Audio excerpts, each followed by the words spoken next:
Hi guys, so I've been asked by a lot of my foreign friends, American, Australian, European friends, what in the world is going on in England?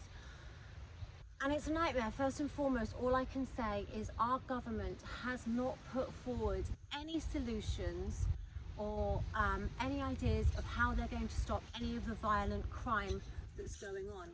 It was the murder of 3 little girls that sparked off the trouble that's going on now by an insane lunatic who stabbed them and stabbed and injured 6 other girls and also 2 adults.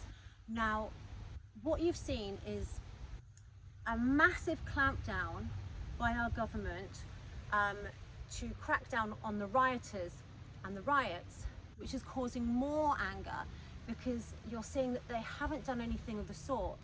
You know, in the last few years, I know it's a different government, but you know, they've opened up these 24-hour courts to deal with the rioters, but won't crack down on the knife crime that's going on, the constant muggings, car theft, phone theft. You know, there's people I know all over the country, hard-working men that get their vans broken into, their tools stolen, they can't work, and the police, you know, even if there's a ring camera, the police, you know, barely even turn up. But what we're seeing is this extreme race to get all these people rounded up that's, you know, they believe instigated the riots, rounded up, charged, sentenced, put in jail, whilst the jails are too full. They're letting out murderers early, they're not prosecuting child abusers the way they should have for the last few years. So you're seeing a complete and utter mess. Now, it's really hard to explain the timeline of what's going on unless you were on social media constantly watching the way it's playing out, watching the way our government try to blame the far right for these crazy riots, when actually it was stupid, idiotic, drunken thugs that went and smashed you know, like a bakery, a shoe shop, a citizens advice bureau. So that was the first night. Then Two-Tier Care then tried to come and say it was the far right and the EDL. Now, the EDL is something that hasn't even existed for 10 years. The EDL doesn't exist. These weren't EDL people, they were stupid idiots that had been originally part of a protest against, you know, the knife crime, and concerned people, concerned parents, worrying about, you know, how it's going to be stopped and how to make sure something like this doesn't happen again. They were angry, really, really angry at the Prime Minister for just coming along, doing his quick PR photograph. You know, you see them shout to him, get out of here, get out of here, where they were holding like the vigil where they'd laid flowers at the murder scene. And you just saw him saying, get out. And it was so many angry people. The Prime Minister Keir Starmer, Two-Tier Care, then tried to say it was due to the far right. What then happened is that made a lot of people panic that there were going to be racist attacks on things like mosques. Then there started being misinformation spread that, you know, the far right had thrown acid in Muslim women's faces. This then drew the Muslims out with weapons, thinking that they were going to be attacked, when this had nothing, they had nothing to do with the murders of the little girls. So what we've seen is like a jar just being shaken up to get both sides to fight each other instead of looking at the government. The government also refused to look at any of the policies or anything that they've done that could have led to this anger. So, for example, being soft on crime, the immigration policies where they're letting many illegals and we're paying for the illegals to be housed and to be fed. They're also not looking at you know, the fact that just the week before they completely and utterly cancelled out the pensioners' winter heating allowance, stopped the pensioners getting that, while still promising to fund net zero attempts in Africa, give money to Ukraine for war. So this is why so many English people are really, really angry right now. Now, what Keir has also done is he's changed the definition of violence. Violence has always been physical. I'm against any kind of violence at protests. I'm totally against smashing things up, trying to throw things at police officers, arson, you know, totally against any of that kind of violence. But what he's done now is he's trying to change it to say online violence.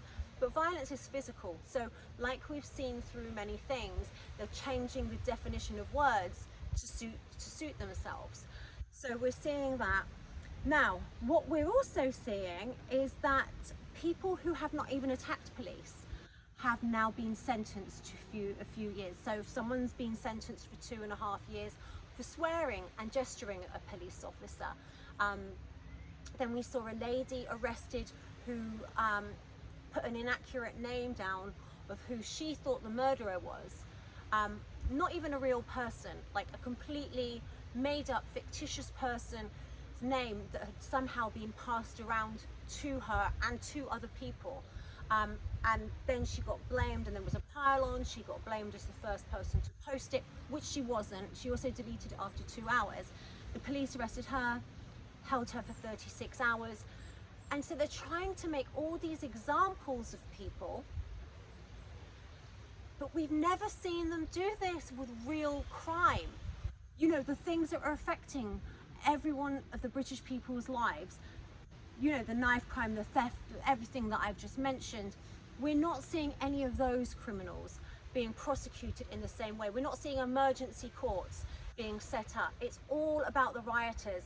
So unless you've seen the way it's played out, and if you're trying to, you know, it's confusion. They're making it confusing. I can barely explain it because there's so many lies and so much scapegoating going on. You've got the government trying to blame people on social media, which is nonsense. You know, trying to blame, like, you know, a businesswoman or Elon Musk for starting riots and inciting this stuff.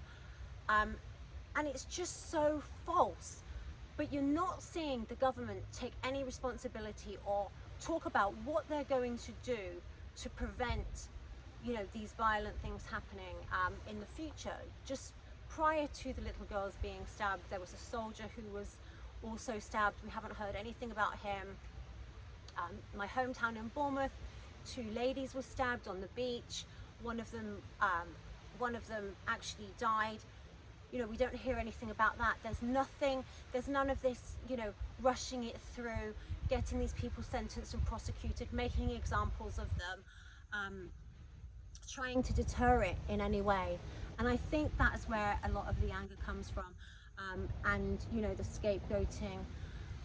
And it's becoming very dangerous, you know, saying that people can be arrested for retweeting, saying that people can be arrested for being at a riot if they're just looking on. So, you know, they go to a protest, it turns nasty, you know, they're just going to get in trouble for their own simple presence of being there, not without doing, you know, any kind. Anyway, as I said, it's really, really confusing. It's hard to explain, and it's all been purposely made to be hard to explain, so that no one knows what the hell's going on, and we're fighting each other instead of, you know, fighting against the government. So in summary, the government have purposely caused a lot of chaos and confusion, and then they've also conflated a lot of issues that are going on around Britain in order to try and create these emergency powers. The same kind of tyrannical powers they created during COVID, all these emergency rules. And for example, I know that there's going to be a lot of asylum seekers housed in a Premier Inn that the government have just bought close to where I live. But because of these new emergency powers, we're not going to be able to talk about it in a negative light. We won't be able to say anything negative because they will take that as some kind of incitement. So do you see, they have instigated this and they have conflated so many issues that we're so angry about, whether it's the way the government is spending money and sending it overseas, the way